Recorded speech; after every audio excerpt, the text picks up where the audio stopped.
Our final question, or before closing thoughts. And this stems from, I want to quote a beautiful sister of mine, Ayu Kastak, who said that when natives fight natives, someone else is winning. And when we think about that, this next question that leads into ways that you're thinking about that exact phrase. But we have many layers of organizations in our Alaska Native communities. How can we achieve more unity among these organizations to better serve our people? And this question, we'll start with Mike. Yeah, I mean, first of all, I agree wholeheartedly with the sentiment. And I think it's even much bigger than just, among the Indians and natives of the Southeast, in that there seems to be a competition of one way or another among native communities, either who can be the most desperate and show the most need and therefore get, or who's the best and brightest and therefore there's this false superiority. And I think both are really false gods, right? I spend a lot of my time on a national level, in theory, in competition with other national organizations for a very small pot of pie. And when we actually come together as Alaska Native and Native Hawaiian and American Indian groups and demand a larger share of the pie in a unified voice, we do a lot better. Because otherwise, people we're talking to are hearing us snip and bite at each other's ankles and drag each other down. And it plays poorly and shows poorly on all of us. So, especially in Southeast, where we have such a rich culture, we have such rich traditions of clan systems, and everybody's related to everybody. I know that sounds silly, but in Southeast, it's so true, right? I mean, you can't go to a village without finding 2 aunties, 7 cousins, and a whole slew of second cousins, right? And so we are all the same family. And why are we, and yes, family fights are the worst fights, but, family loving is also some of the best, meals and laughing and anything you'll ever get to come home to. And so we need to create that environment where we're coming home to a family dinner and we're sharing and we're all bringing something to the table. And the laughing is at ourselves and not each other. And I think that I'm excited about being part of that. I've always been excited about being part of that and being from Southeast. I'm very excited about the possibility of being part of that as a Sea Alaska Board of Directors member. Sheesh, Mike. Ooh, I love the way you described that. I could just feel the warm hug and embrace of our communities at the dinner table with aunties. So appreciate that analogy. Beautiful. Morgan, how do you think we can achieve more unity among the diverse organizations in Southeast? I think that's a great question, because it's one I have thought about and have been working on for a long time, because we are stronger together and we need each other. In many ways, it's getting back to one of our values that have always been the most important, and that's relationships. You have strong clan relationships, but at the same time, when you're part of a clan, you have your brothers and sisters, but you also have such a strong acknowledgement of the other clans, right? And that's what this is about, to say to other entities, we're all in this together. We have so much more in common than we have in differences. At the same time, but also giving us a break as well. I mean, we're still in the middle of something, and people feel the way they do for a reason. It's not by accident. Like Michael said, I mean, there has been the thought of scarcity because people have had to fight for what little they had, and when you take away a lot from folks, what do you leave them with? You have to rebuild, and you have to do it in a positive way. You have to do it with love and caring. And sometimes you just got to start now. Sometimes we think we're always at the end of something. I think we're in the middle of something. We got to start now. We got to start today. We've got to start modeling for young people what is acceptable behavior. You know, is it acceptable to knock somebody down? You know, to put yourself up by pushing others down? No, it's not. A lot of times people do that out of pain, though, and you have to also have empathy with that. And I always remember that, because, you know, people have lived many lives. I tell my mother and people of her generation, it's like you've lived 3 lives. You know, they've been through so much. And my grandparents and great grandparents, they've been through so much in their lifetimes.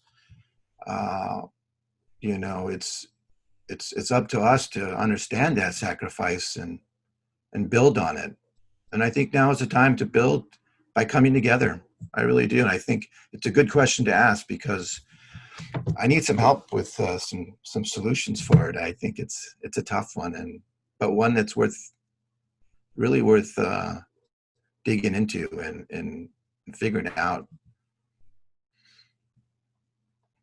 Sheesh, Morgan, I think you were onto something when you were talking about returning to the respect we had for our opposites, returning to our ancestral ways of being might be the solution to moving forward.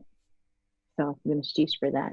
Lisa, how do you think we can build more unity among our diverse organizations?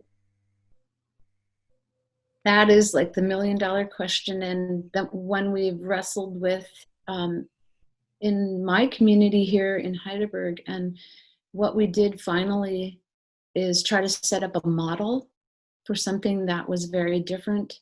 And we did. We set up this group called the United Front, and we had a rule in there. Nobody could get paid. It was all volunteer. So it was equal opportunity, and all the entities came in and sat. And when we started getting the major players, the school, the city, the tribe, the nonprofit, and we have the corporation, the village corporation, but also sitting in that group.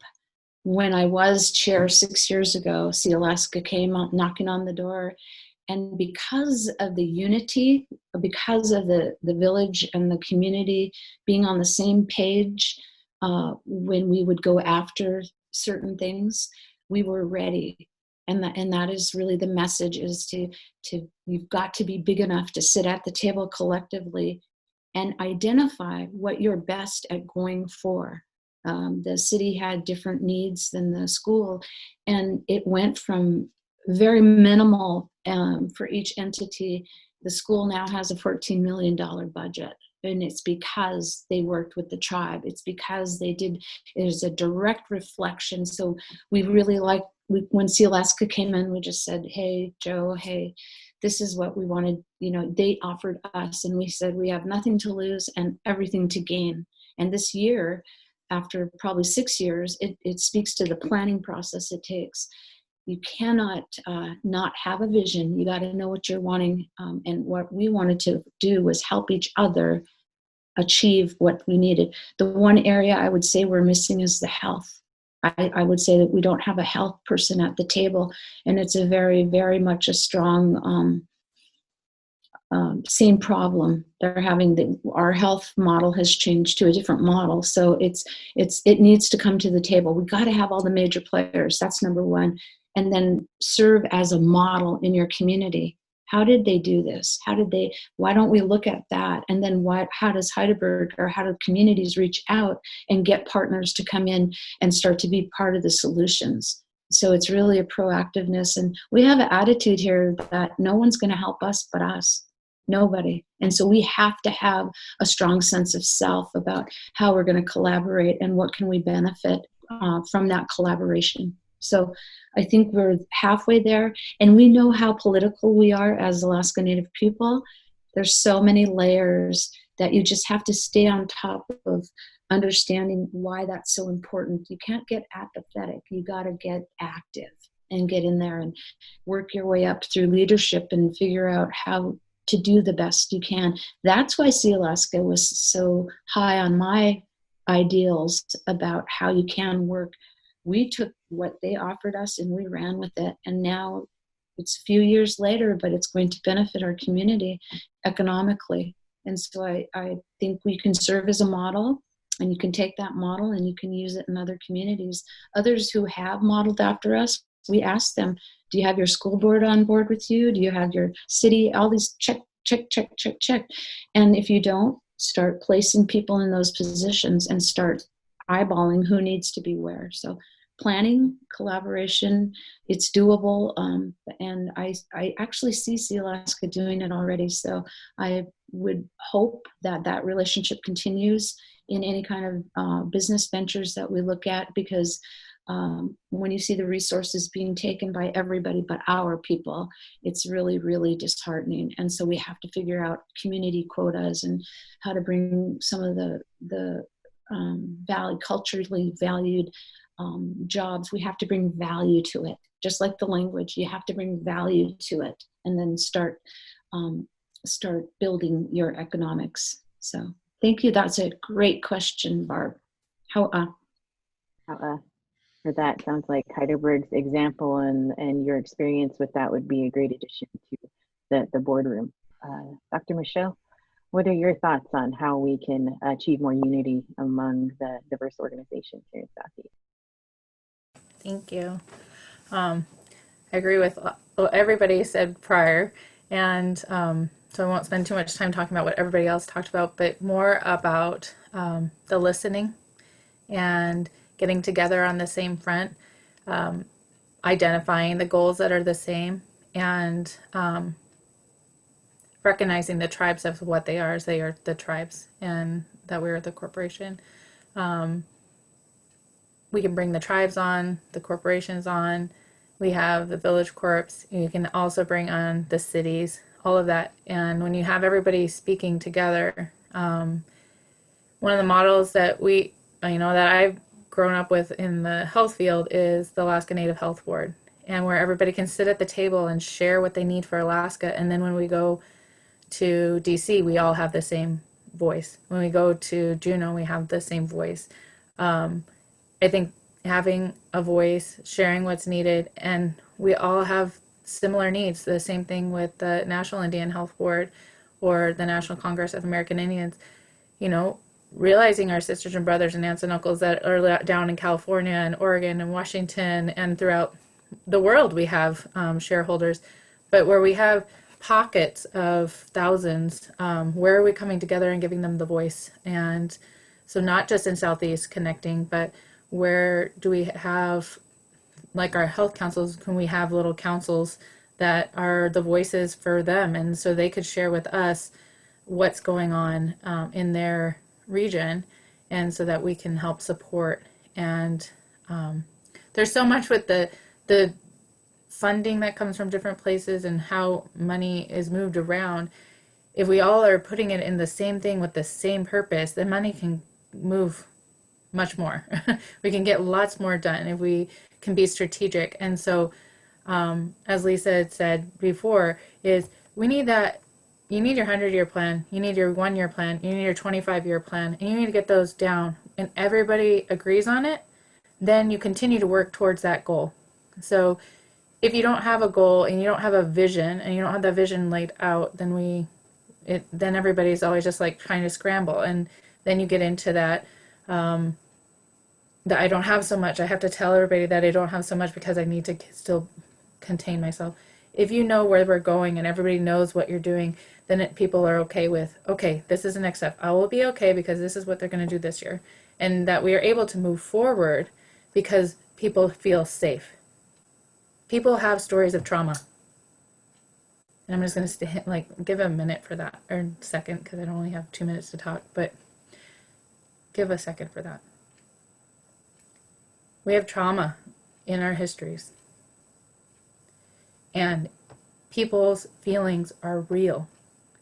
And so when they come to the table, they're coming to fight. I'm in Anchorage, and people will say, oh, you are definitely Tlingit. And what does that mean? She's going to fight. If you push us, we end up coming to the table fight. But we don't want to do that. We're giving. I'll give you everything that we have. But when you feel like you're not getting enough, if you have that feeling, those are true feelings. And so I think with having meetings together, sharing with each other together, listening to each other's story, listening to what people's visions are, and we can realize that we are on the same front and we're working on the same things together, that builds a community. And we're a community of Southeast Alaska people, where whether we live there now or not, that's where your roots are. So if we can say, hey, this is where you came from, now, where are we going? What do you want? What's your vision? Get the vision laid out and move forward. And I think that's how we're going to build those communities together and be able to move forward. So it's all about relationships. Thank you. Sheesh. Yeah. And that's a beautiful statement. You know, more can be solved over a cup of coffee and a discussion than can be through fights throughout the years over pieces of paper. So I appreciate that.